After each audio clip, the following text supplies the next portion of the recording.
Hey, all you musical Innertubers out there, we've said it before and we're saying it now. We'd love to hear from you. And there are so many ways to contact us. For example, you can do what Tom Haywood did. Leave us a voicemail. Your episode on Henry Mancini was just fantastic. Loved it. You should be very proud of that one. Keep up the good work. It's easy to do. Just go to our webpage, musicalinnertube.com, and click on the orange microphone in the lower right corner of the page.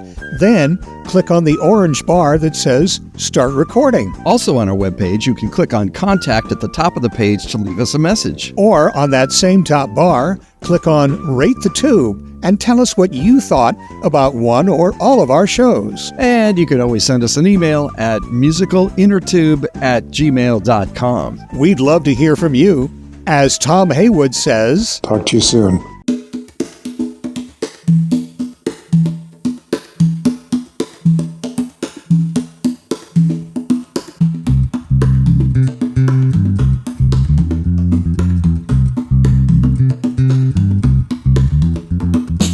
Hi everyone, I'm Don Rooney. And I'm John Timpane. Welcome to the Musical Innertube, the podcast born out of a mistake. We once meant to introduce a soothing musical interlude, but we said soothing musical Innertube, and the name stuck. On this podcast, we talk to interesting people about their interesting lives, jobs, hobbies, and passions. Difference makers who really make a difference.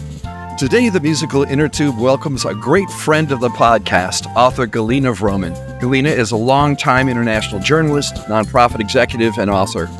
She has had works on selected shorts on NPR and in journals, including the Adirondack Review and Tikkun.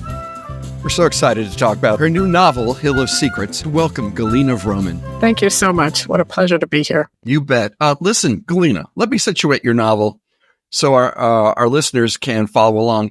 It takes place generally between 1943 and 45, mostly at or near Los Alamos.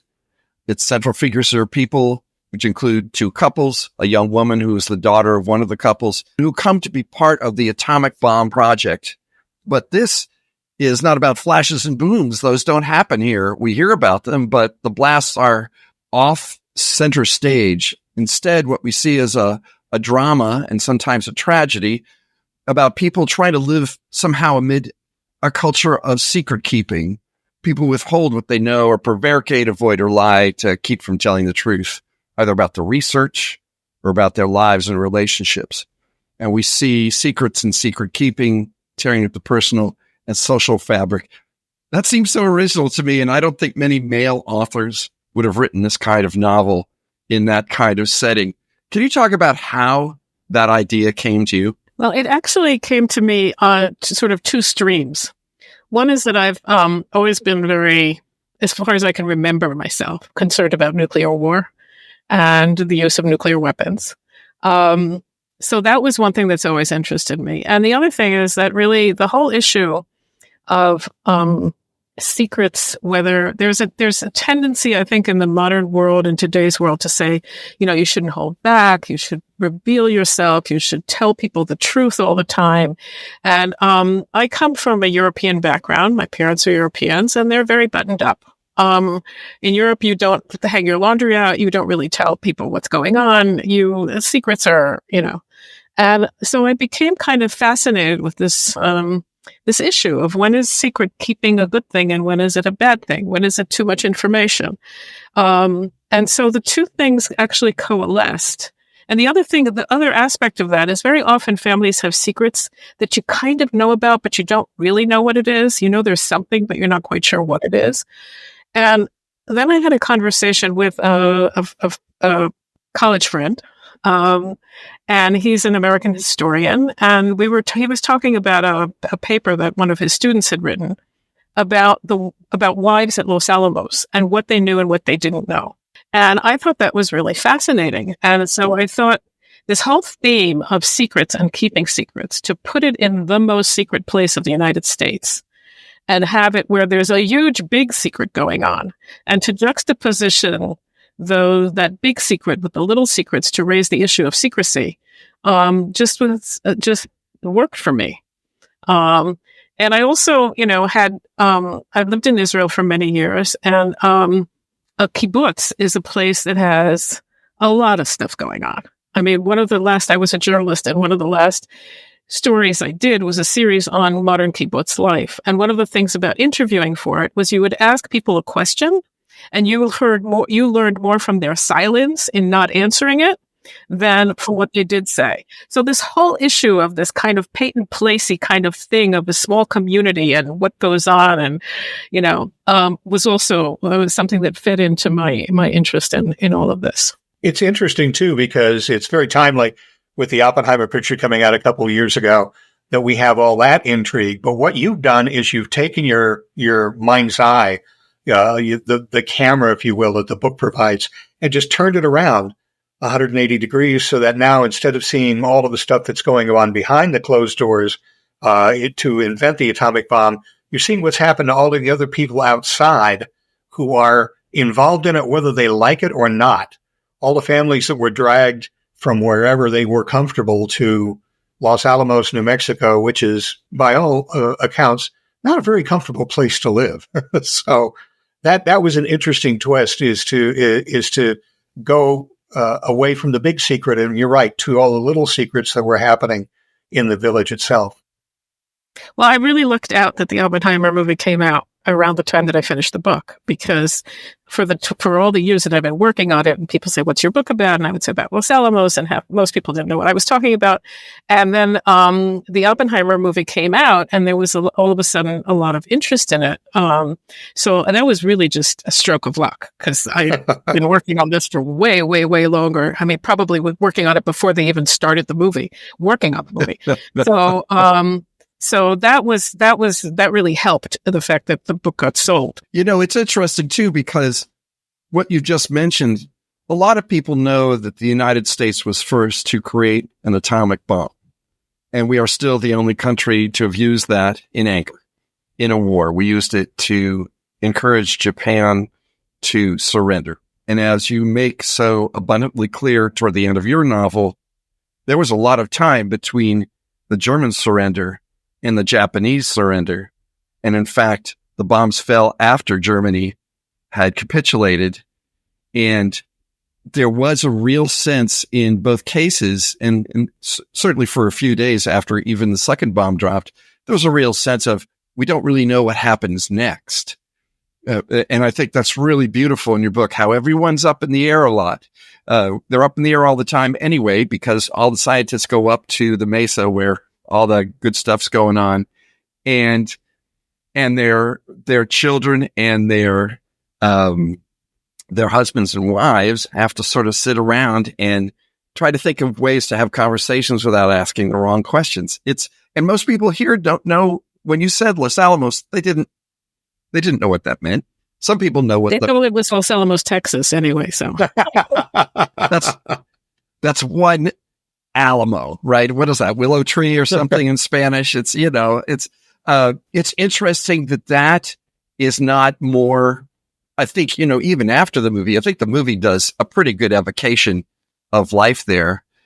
But it's interesting that memory really isn't real strong. It isn't, among us today. Well, I think part of it is actually the whole Manhattan Project, the whole building of the bomb took place in 3 places. Different parts of it were allocated in different parts of America. There was Oak Ridge, Tennessee. There was a facility in Washington State, and then there was Los Alamos. So there are 3 places where various parts of it were happening, but I think Los Alamos was really the most dramatic of them, because that's where they really tested. Where they did the test. And the truth of the matter is, I'm talking about what people didn't know. This isn't in the book, but it is true that the scientists had bet on what was going to be the power of the bombs when they tested it, and they were off by like 100-fold. They had no idea. Like first of all, the estimates among the scientists themselves had a huge range, and then they were off. They had no idea until they tested it. Also, there's an interesting evolution, I guess I want to say, from the scientists that are working on the bomb and their families back in the in Los Alamos, in the little village there. the scientists who are working in the bomb come in very eager, and as the days go on, they get worse and worse. They get more troubled. They see what's happening. They see what they're doing, and it troubles them, and it makes them a little upset. On the other hand, some of the other characters in there, the wives and the others that are interacting in the village, start to keep secrets, not the big secret, because they're never told anything. So just the little, you're right, the Peyton Place secrets that come up when any group of people is forced to live together. And they seem more comfortable by the end of the book in keeping those secrets. So it's kind of those two groups, and they kind of go apart in how keeping secrets is making them feel. That's really true. I hadn't sort of thought about that as going in two different directions, but yes, that is absolutely true. Well, thank you. John has his moments. Let me just say, he hits the nail on the head. Thank you, ladies and gentlemen. Please tip your waitress on the way out. Well, I have to say, that's one of the most fun things about discussing what you write with people is what they see in it. I mean, I've written short stories before where people told me all the symbolism in my stories, which was okay. I'll take it. Yeah. Things that actually may subconsciously have been symbolism, but I didn't think about it when I was writing it. So this is one example of that. Yeah, you would have loved it. Last night after I finished the novel, Christy ate it up in a couple of days when I first got to the house, and I was finishing. Christy is John's wife, by the way. Yes, sorry. I should have her on sometime. That would be a great half hour. Yeah. I'd leave the room. I wouldn't even have to show up. You guys could just talk. And we were lying in bed last night just talking about your book. Wow. You would have loved to be there. Oh yeah, you would have, because we talked an awful lot about what the novels radiate. In other words, they're not just themselves. They reach out into other areas. They move people for their own reasons. And we were talking a lot about this notion of honesty and how it is so prized in American society. And I think the embodiment of that in your novel is Gertie, who is a young woman just coming into her own, who falls in love. Her parents don't like it. And even the boy she falls in love with, he's got his issues too, which also involve secrets. And toward the end of the novel, she's figured out just about everything, not absolutely everything, but just about everything. And she's deciding she's going to confront some people in the future. So there'll be more bomb blasts beyond novel. So I'm wondering, you split your time between Europe and the United States. This notion that you should always be open about everything, which is still, it's sort of an American value. I mean, does it seem to Europeans naive? Does it seem misled? What do you think? Well, I think the rest of the world tends to be shocked by it. Like, you can get on a plane with an American, or at least you used to before everybody was was looking into their computers. And they would tell you the most amazing things about, anything from their, relationship to their, rape, incest, divorces, anything. And then you'd get off the plane and they'd go pick up their suitcase and you'd go pick up yours and you were on your way and you never saw them again. And as an American, that's like totally, as a non-American, let me put it this way, for a non-American, that's totally shocking. I don't know. I think it's a way of creating a sense of intimacy. But it's kind of strange because I don't know what it really does ultimately. And I think Europeans are much, much more guarded. And you require time to get to a point where you can tell people these things. And even then, a lot of times, people they won't tell you everything. They will hint at things. You will know sort of in the way of kind of knowing, but not knowing. And I don't know, what's better. And I think it's not that there's one that is better and that one that it's not. I think it's really situational. There are situations where really too much information is too much information. I don't know what, for example, children have to know about their parents' pasts, if their past has been abusive or fraud, and I don't know what you need to know about your spouse in certain cases for the relationship to actually flourish. So I think that that. And I think one of the questions that I do ask in the novel is when are lies self-serving? And when are they actually justified in terms of being more harmful to the person hearing the secret, not whether it's more harmful to the person telling the secret, than not having that information. And I think that's something. And I think also the other thing that, again, is in the background of this is the whole thing of, this atom bomb, because it's a war, is created in secrecy. I mean, America discovers that it has this incredible bomb, and it's never something that is discussed as part of social policy. It just kind of happens. If you think about the discussions that were about civilian nuclear energy and how fraught that discussion was. Do you want to plant? Do you not know what to plant? Do you use nuclear energy? Don't you? And on the other hand, in this very, very extreme and important use of atomic energy, there's never been a public discussion about it. No, there never was. There never was. There never will be, because of the situation. And how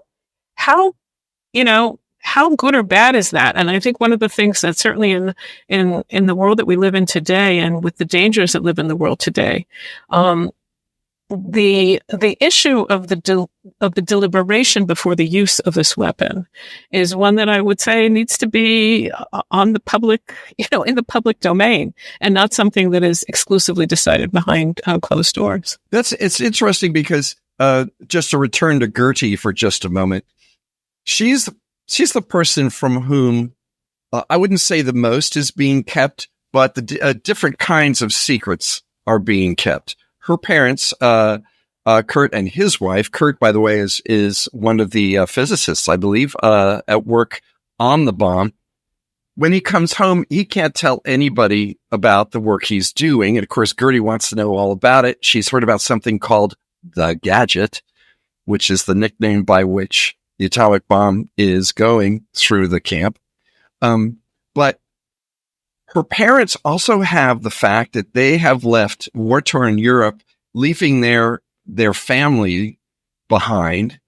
And both of them are racked, wondering about their fates. And one of them comes very close to madness with the legacy of not knowing what has happened. So they don't want to inflict that on their child, which, by the way, is one of the prevarications or lies of omission you feel most sympathetic to in the novel. You don't want to tell your kids all the worst stuff that could ever happen to people is happening right now, just across the ocean. You don't really want to do that. So she really is, in a way, the center of all the secret keeping, and she still believes in goodness. She still believes in good things. She's thoroughly, in some ways, for a kid who's an immigrant, she's thoroughly American. Well, first, I mean, it is important that her family, they're Jewish refugees from Germany. But I think that's the whole thing, is that I'm really trying to posit her as the naive belief that truth and not keeping secrets is always the best route.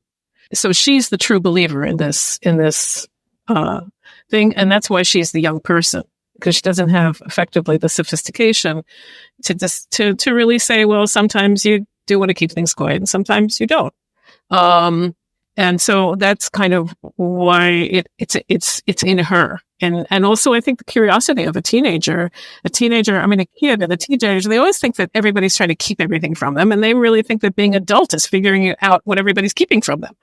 So I think that they're not wrong. They're not wrong. Yeah. Really. So it's kind of age appropriate as well. I didn't posit her as being like the ultimate American versus her European background in that sense. Christine is actually the main character that you follow through the book.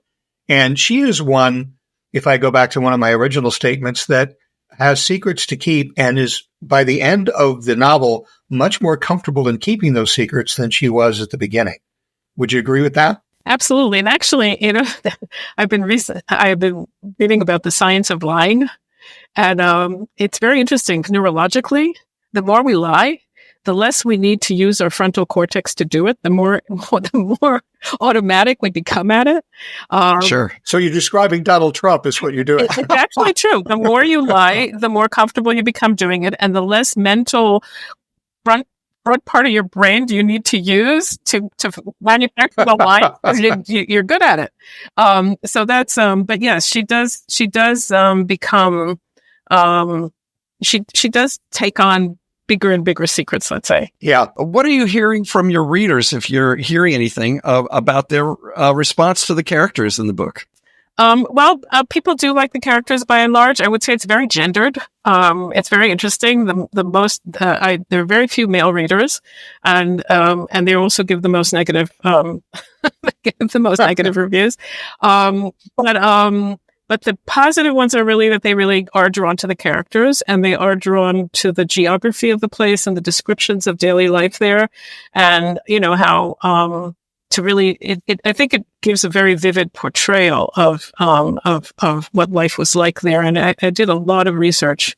They did have a very rich cultural life. They were pianists among them and musicians among them. And Oppenheimer himself liked to act, and he actually played in Arsenic and Lace. And he was the dead body at the end. I didn't put that in the book. I figured nobody would believe it. It was like not credible as a novel, but it's true. Ironically enough, stranger than true. So there was a real, and I think that is the thing that people like, and I think both the characters resonate with them, and I think the larger questions, which I do get to, I touch on at the end without delving deeply into them, because I think that sometimes to get people to think about serious questions, you don't have to hammer them over the head. And, the 80th anniversary of the bombing of Hiroshima is coming up next August. And I really think that it's a good time to sort of think about where we are with all this stuff. And I think that, a really, hit them over the head hard kind of approach is not going to get people to talk as much as a kind of leave things in the air a little bit approach, which is the one that I took. We'll return to our podcast in just a moment. But first, here's a soothing musical interlude.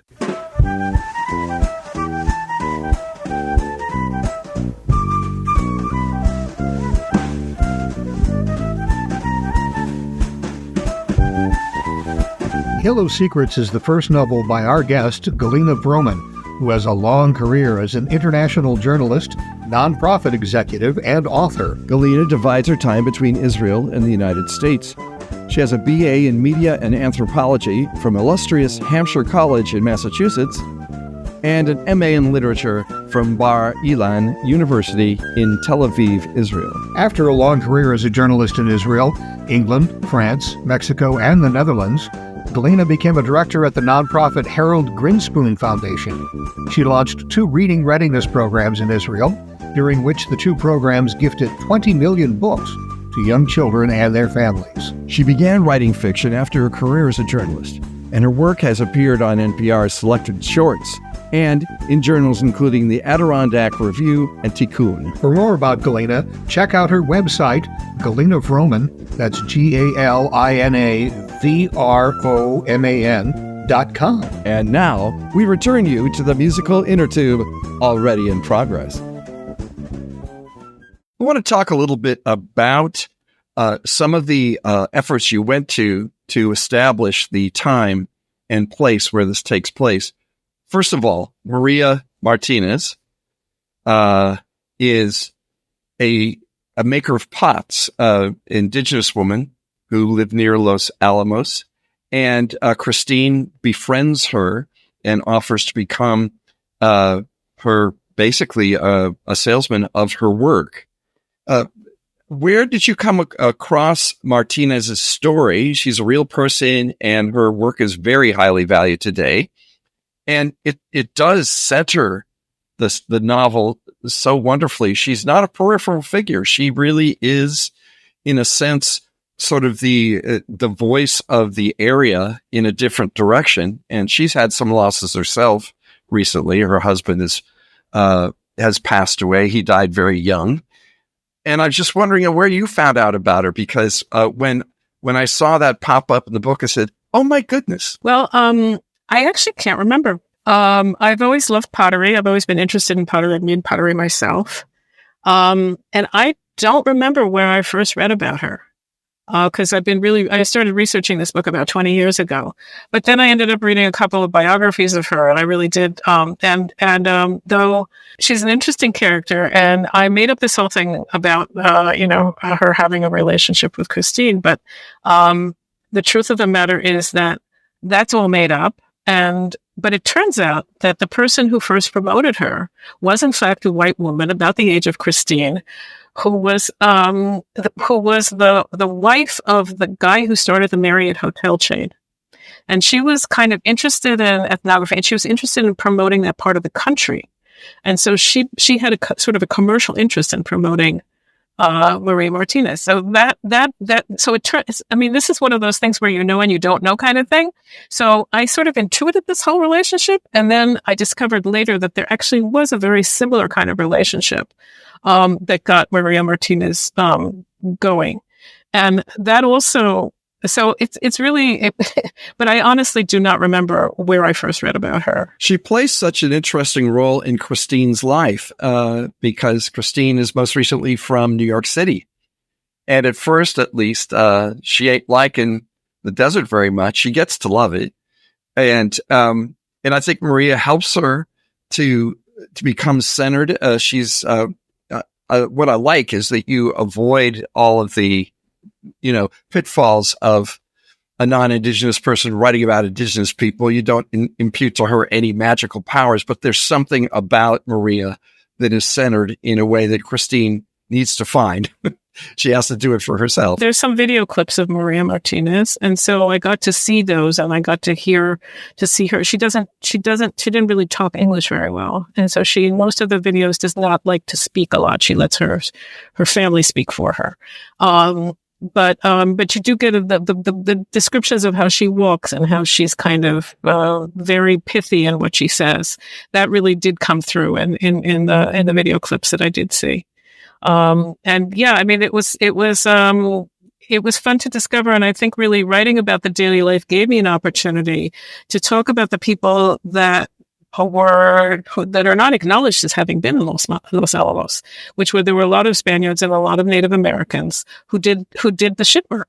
I mean, they were the grunt work of construction and of keeping the furnaces going in the ovens that were fueling the operations. And you do. There are some very evocative sections of the book there where you talk about the locals showing up for work. They don't live in Los Alamos; they live outside, but they're bussed in, and they show up for work, and it's all as maids and gardeners and the usual sort of thing. They really did have the folks at Los Alamos, really, the scientists had a very good relationship. They had there are a couple of things. Again, I didn't emphasize this, but they had like even cultural evenings where the Native Americans came and danced, and then they'd have parties together actually. And there are pictures of, Edward Teller, hanging around with Maria Martinez. So it's my God. It was, they were friendly. They were really friendly. Have you spent, a lot of time in Los Alamos in order to pick up the flavor of that? I spent a week. Okay. Okay. But at least you've been there. At least you're not, you're not talking out of turn. It was an interesting part of the novel for me to have these two German Jewish immigrants, and they were as scared of the government, the U.S. government guards, if you will, as they were for what was happening in Nazi Germany. In other words, it was very, very tough for the woman at some point in the novel to discern that she wasn't being followed by government G-men.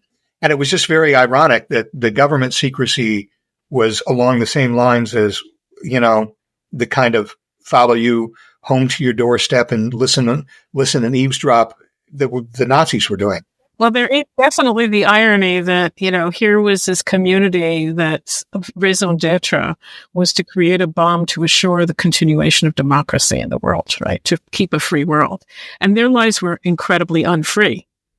It was a military base. All their letters were censored. They at some point, actually, and I don't get into this in the novel, but they at some point had some kind of local council. But there was one point, for example, where this is historically true, but again, I didn't put in the book. There was a dog with rabies, and the army wanted to have everybody get rid of their dogs.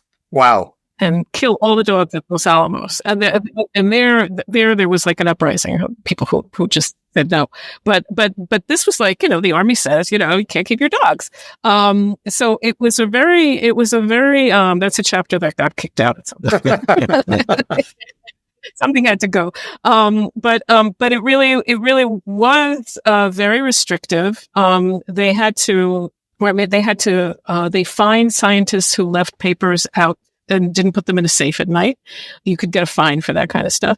So it was a very closed and strict, and this whole thing of having to show your passes and renew your passes and all that stuff was really, and then the different kinds, I didn't go into this a lot in the book, but you had a different kind of pass depending on where you were allowed to go on the base.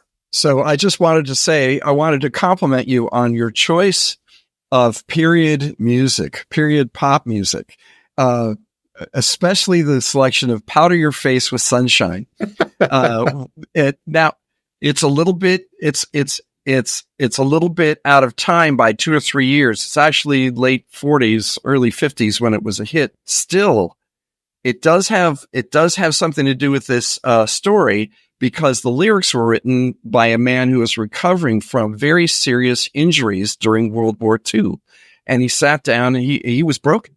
And so in his hospital bed, he wrote these lyrics, and then he gave it to Guy Lombardo, of all people, to write the music. And I said to myself, I have to ask Galina where she got some of these songs. I'm a song maven, so, I'm going to know, but. You kind of embarrass me, because that's the only song that is historically not in its place. Wow.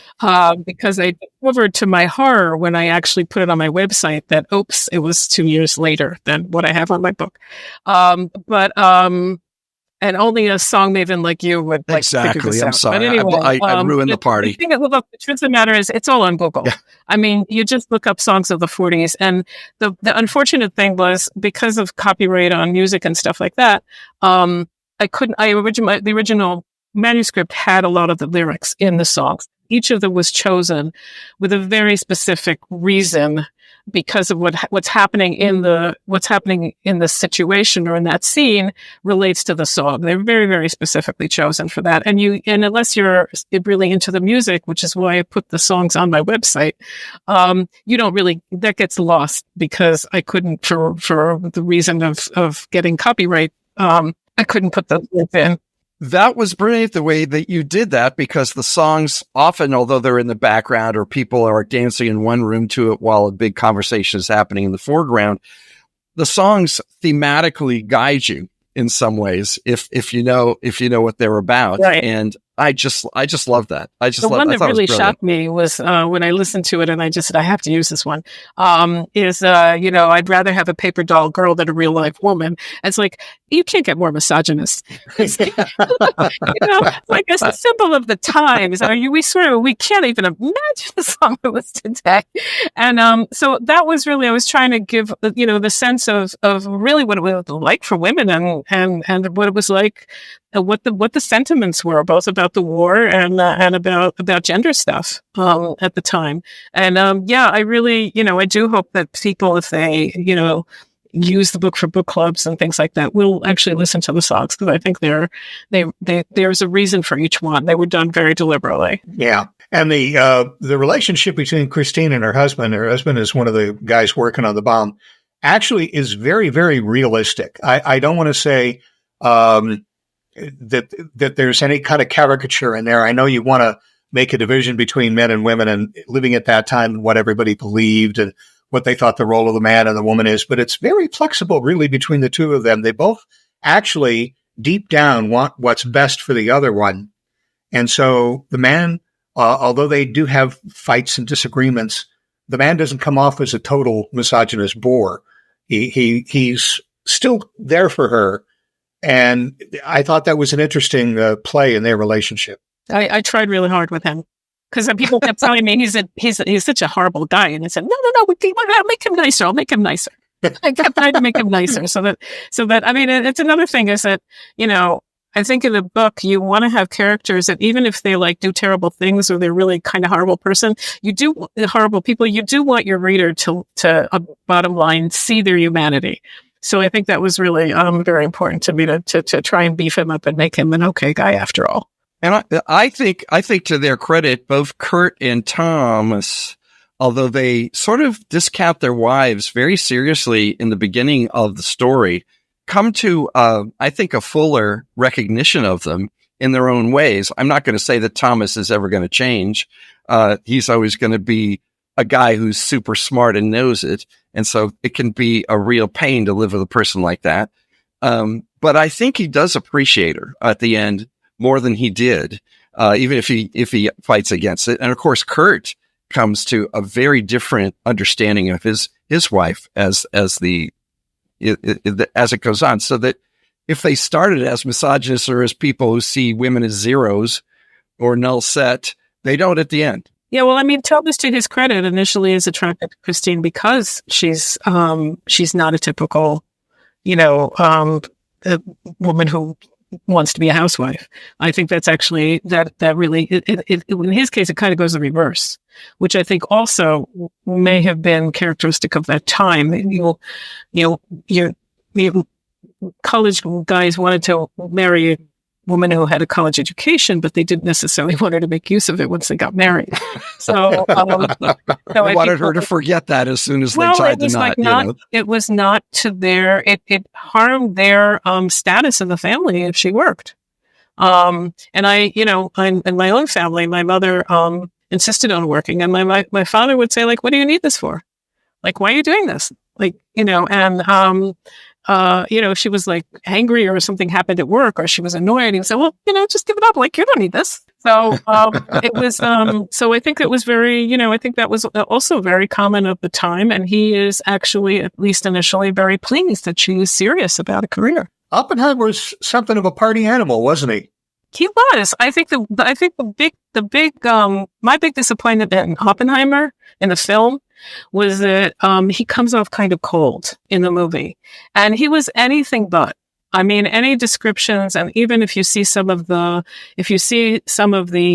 documentary stuff on him, he is not he was a very charming man. Women really liked him. There's a description of his assistant, Dorothy McGibbons, when she first met him, and she was just like mesmerized by him.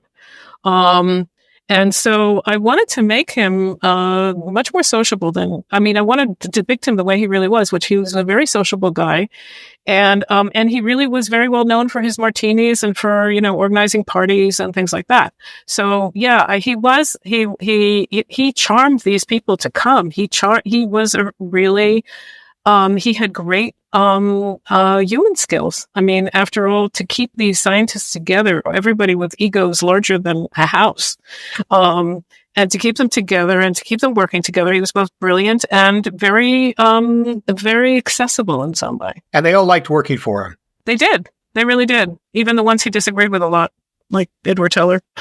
I've always thought of you as one of our most interesting friends, Galina, because you do split your time between Israel and here.